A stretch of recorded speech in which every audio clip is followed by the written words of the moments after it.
This is our third public lecture in a series of 4 lectures. So tonight we have 3 speakers. 2 are local speakers and 1 is from out of town. This talk is really mainly about my journey. I've been practicing for 3 years now, and all 3 years were done in Singapore. So I'm working in a firm called Park & Associates, and it's a mid-sized firm. So I'll be touching on about how my expectation of architecture has maybe changed so far, and how the meaning of architecture has evolved for me. And really it's just like a talk about my personal growth and belief and how they've developed. So I hope these are just ideas floating around my head, so I hope it will make sense. And also at the same time I'll share some of my recent works that I've been lucky enough to complete in the last 3 years. So I would just like to say before we start that we're all from different backgrounds, so what I'll be touching on or my opinions might be really different and might be inaccurate to you. But that's just how I feel right now. So I think that's important to say. And also if I get a bit preachy, I don't mean to do that. It's just I think that just stems from that I feel really strongly about the things I think about and I feel about. And it's just my passion in architecture and art. So my first trip to Kuching was during a camping trip in 2005. Well, that's me, still looking the same. So actually, I was climbing up Mount Santubong, and I was because I like taking in my surroundings and I like taking my time to really get to know my surroundings. But being teenagers, people like to run up Mount Santubong and just be there as fast as they could. So I was kind of feverishly trying to move out of the way of people, and I was trying to move faster than I wanted to. And my teacher noticed me not being too happy about it. And so he told me just take your time, and everyone has their right to move at the pace that they're comfortable with, which is applicable to life, I guess. That I should just slow down and not be pressured by other people. I appreciated his words a lot, and I've kept it close to me until now. I'll come back to that in a moment, but first I'll show you this house project at Gold Hill Place that I've recently completed. So if any of you are familiar with Singapore, this is in Bukit Timah, Novena area, which is quite central. It's 3 minutes from Orchard Road. So this is the original house, which is quite cute, but I guess people in Singapore like new things, and they have money to spend, and they like showing off. So it's actually my first full built project since I started working after graduation, and I was involved in this from beginning to end. So it's really quite a meaningful little project for me. I talk about it a lot to my family and friends, but I think they've learned to tune me out because I keep talking about it, because it's meaningful to me, and it's my little baby.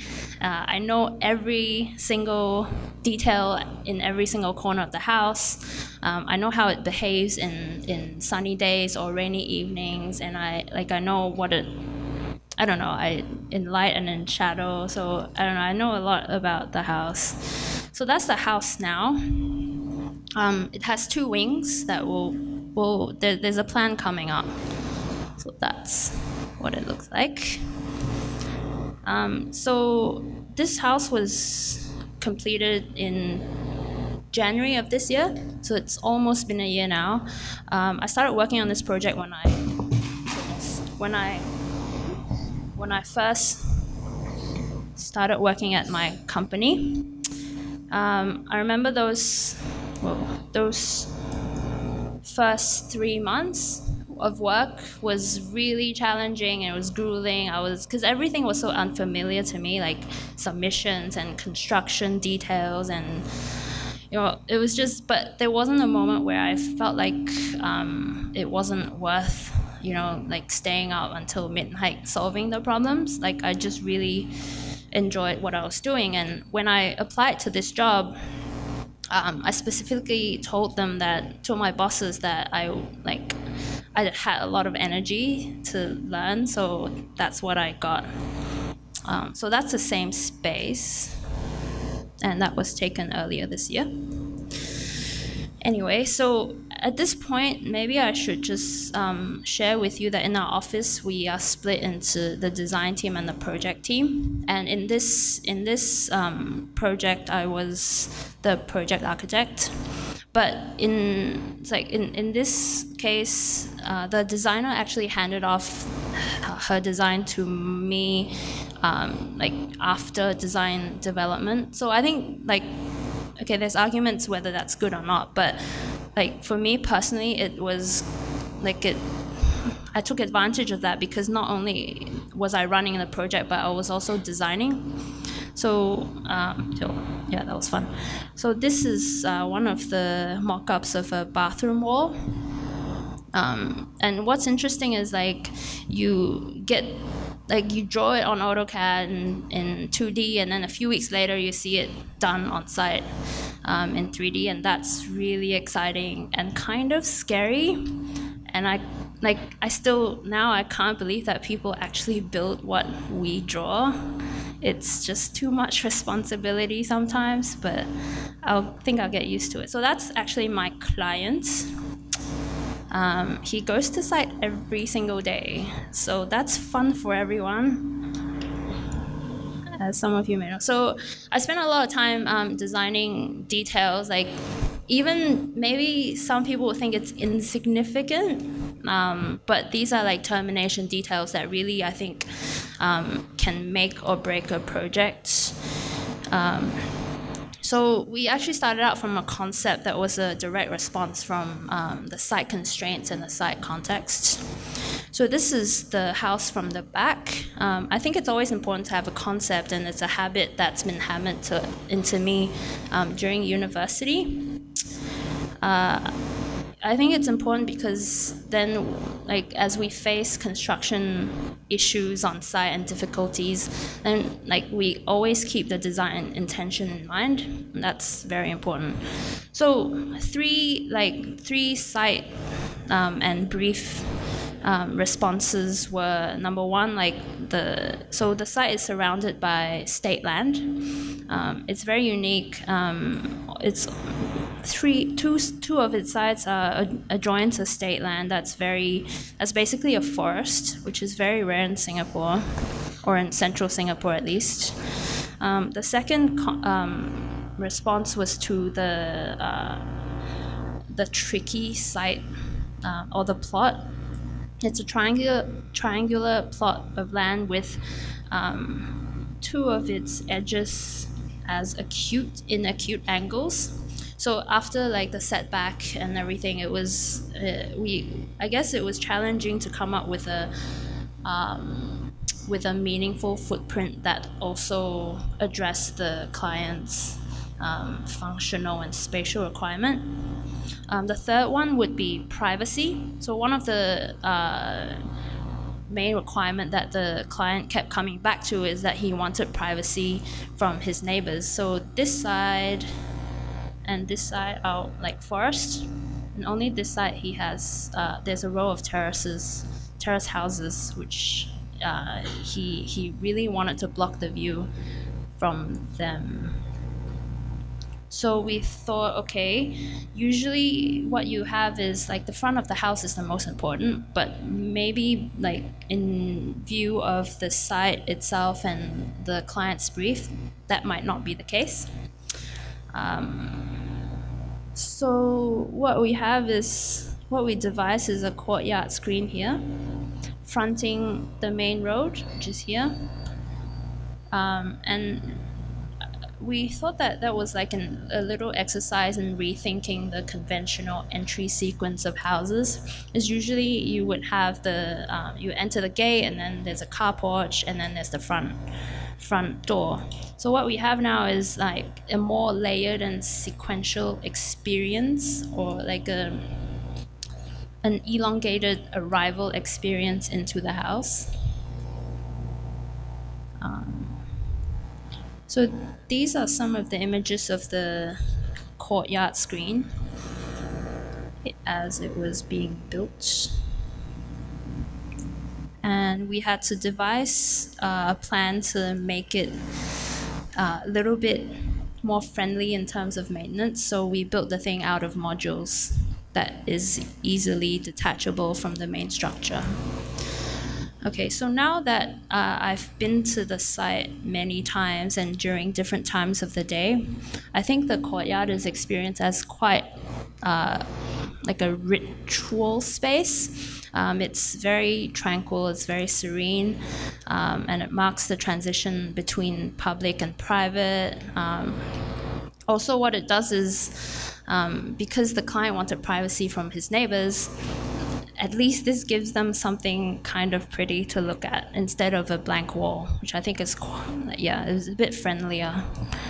I'll talk a little bit more about the courtyard screen because we spent a lot of time detailing it, and So also what we were trying to do is to see what timber craftsmanship could look like in contemporary architecture.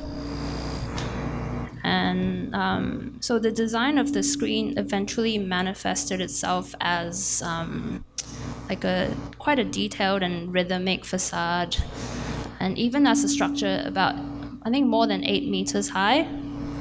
It's still quite delicate, and it's not that imposing, I feel. And what's nice about it is it's experienced quite differently at different times of the day because it responds to like sunlight filtering in and there's breeze filtering in, so it's quite nice. So that's another view coming into the house. That door there, and there's another door here, but that's open. We had to print the door at 1:1 scale just to make sure everything is in proportion. That's about like 3.3 meter high timber door. So throughout the house, we tried to just still keep connection with the courtyard and with the landscape outside. So this is one of the junior master bathrooms, and yeah, you can see the screen from in here. So I was saying how this site is surrounded by very lush greenery and foresty area, and what we try to do is in every available opportunity we try to either frame the outside or we try to borrow the view from the outside to bring them into the house. So that's the completed product of the one before. So that's the kitchen. We had to detail that one too. That was quite fun. So we actually won the Singapore Institute of Architects Design Award this year with this project. I was really happy, but I mean, to be acknowledged for hard work is always nice. But to be really honest, and I don't want to sound very spoiled or ungrateful, but I don't know, maybe I don't have enough faith in this, but I think architecture is so much more about the design. And I think when the judges arrived at the house for a site visit, I was actually really excited to talk to them about like the process and difficulties and some details that I'd like to share with them and why we did that. But when they actually arrived, we walked through the house, spent about 10 minutes, and they didn't ask any questions. They were just really enjoying the views and saying, oh, this is a nice house. And then they left within 10 minutes. And that's because they had a lot of other projects to visit as well for the award. So I guess I was like, I'm still a bit, I just wish there were a bit more criticism or scrutinization. So, I mean, that's how you improve. I felt like there was just too much emphasis on the end product and all the pretty pictures instead of the process. And it's the process and the journey of my baby coming along that is the most rewarding, I feel, and meaningful. So that's the front of the house being built. And it's little things like we spent about 2 weeks trying to decide which shade of black to paint the steel. That's just one of the, Like, I think those moments are the things that you remember instead of the pretty pictures. So now going back to the moment that I shared with my teacher, going up Mount Santubong, I think those words have been with me for this long because, like I said, I feel the journey is so much more important than the end product. And I think in architecture, we tend to put so much more emphasis, at least in Singapore. I don't know what it's like over here generally, but we tend to favor too much the end product over the process that actually gets us there. And in university you do iterations and you work and rework every single thing, and at the end of the day you get a great product, and I think that's what is great. So that's the staircase, and this is the end product. So I graduated from the University of Melbourne in 2009 with my bachelor's degree.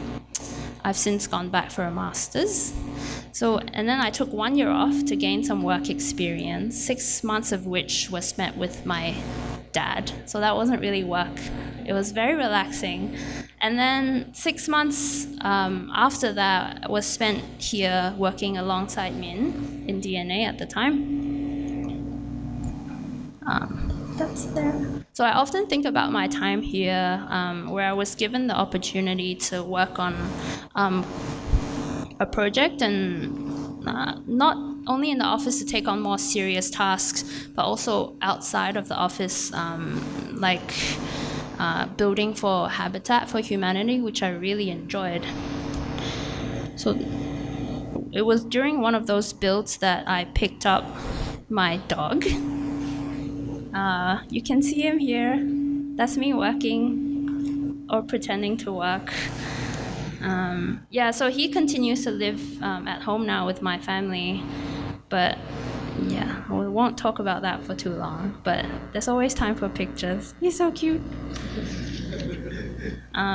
Anyway, as I was saying, I think about my time here with great joy, and I think it was really important to me because it was, I realized how pivotal it was as part of my growth, not only as an architecture student or architect, but also as a human being. Because it was during this time, spending it with Min, Auntie Sam, and just the overall down-to-earth and genuine people that I met, that I developed a lot of my personal values and beliefs in establishing what is important for me in my architectural thinking and also in life. So one of these values is the importance of process. As I was saying before, I worked mainly on one project during my internship, which is the reconstruction of this house. This was the final product. It was my first taste of building my own design. And again, it was very scary, and I don't think I should be given that much responsibility, even now. And I may not have consciously been aware back then, but I was really interested in the process of building. But thankfully, I had backup. That's Arlene helping me. So I found the journey to be just so meaningful, personally and professionally. There were many highs and many lows during the whole process, and I would have done a lot of things differently. I would change a lot of things, including my attitude, with the benefit of hindsight, of course. Also, what I learned here is that, and it was important for me to learn this early on in my career, is that just to have an open mind and learn and just listen to other people. whether it be contractors, subcontractors, your peers. You don't have to agree with them, but it really helps if you just have an open mind. It really helps the learning process, I feel. A lot of people I meet now, they tend to shut out people that are hierarchically below them, like contractors or subcontractors, but I know most of us know that that's not the right thing to do, and it's not even the clever way of doing things, but I think over time we are conditioned to do it. It's another drawing that I was very proud of, even though it's nothing special. Okay, so following this thought on the importance of process, I would like to share with you an installation that a few colleagues and myself did recently. This was for an annual design festival in Singapore called Singaplural. The installation was up for a couple of weeks in an old police station that's abandoned now. It was built in the 1930s by the British government. So our installation was inside here. And I like participating in these things because installations are a great way of communicating your thoughts and ideas out. And it's a very accessible way to get just thoughts out of your head. And I think that helps the learning process as well. There's a general intrigue of temporary installations and architecture that they're not imposing. They make people more open-minded because it's not permanent and they're not scared of permanent change, and it helps them consider what they wouldn't normally. You become kind of a temporary curator of a mini debate, and from there you set the agenda forward, hopefully. I like working on installations also because you get to be really hands-on with your work. These are some of the images. So we were up until, I think, 3 or 4 a.m. in the morning, putting this together the night before the festival opened. So the theme for this particular year was senses. I'm really passionate about this phenomenon that we are living in right now, where, in today's age of information, we are constantly being bombarded with information, and it's so easy to lose focus. So with this space, we hope to shift the focus internally to respond by creating an immersive space that's multi-sensorial, and it eliminates the external distractions that surround us every day, even for a brief moment. And hopefully, I guess we hope that with that, people start thinking about just slowing down and remember how nice it is not to be bombarded in the face with all these information. So to me, architecture is often about our senses and how architecture can influence how we feel in a space. That's what distinguishes us with other design disciplines, is that we create something from nothing, and that something is a space that we can experience. And I think that is it's quite powerful, I feel, and it's something that we can experience with all our senses. I remember reading in Peter Zumthor's Thinking Architecture, he was describing how he remembered the feeling of pulling on a door handle of his auntie's house, where he spent a lot of time as a kid. He remembered how the hexagonal floor tiles felt, how they looked, and I think we have all experienced that, like how a certain touch or smell can bring us back to a particular time or place. I think those very fleeting moments and memories are just so precious, and these are very tiny moments that stick with you for a very long time. So Peter Zumthor says that these seemingly non-special moments can often contain the deepest architectural experience. So I try to remember that. I'm nearing the end of this talk. So many of my peers choose their jobs based on what the company offer them in terms of salary. But I don't really feel like that's the most important thing, especially if you don't have, if you're lucky enough not to have financial burdens or commitments. For me personally, and I don't know how naive this will sound, but I just want to be learning all the time, and I just want to be going home every day, just happy that I've grown intellectually at least a little bit. And I came across this quote by a comedian called Tim Minchin. That's him. It's probably not like the best guy to take advice from. I think your mother would tell you that.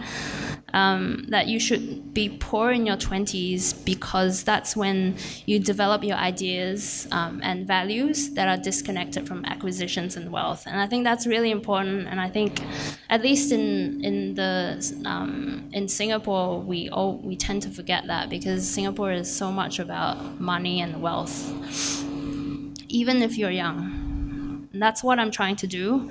And I think it's very important to set the foundation for a fulfilling career and life in that sense. So where do I see myself in 3 to 5 years' time, or where I hope to be at least? If I still happen to be working as an architect, I want to be an architect that provides good bones for a building.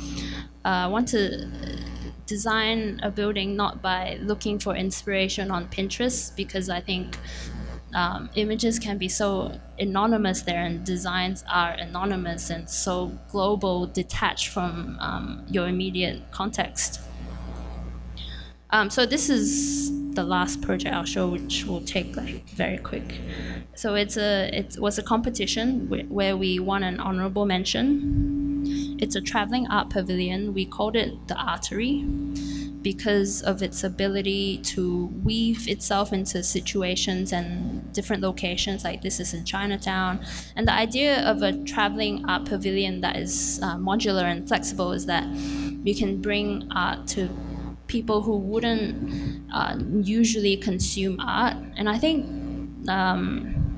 that's what I want to be a part of. I want to design by thinking about things like neighborliness, diversity, equality, and the rights to the city. I want to provide the right kinds of lighting, the right kinds of amenity, and the right form. This is our competition entry. I want these to manifest into little moments that enriches our everyday life, even if we don't consciously think about it. I think that's what is beautiful. Lastly, I want to be able to contribute to the city in the right way. We are blessed or cursed, however you want to see it, because we care so much about what we leave behind, our legacy, if you will. I mean, that's why we work overtime. That's why we work overtime, often unpaid, and work doesn't actually stop at work. You know, we bring it home, we think about it in the shower, we think about it before we sleep.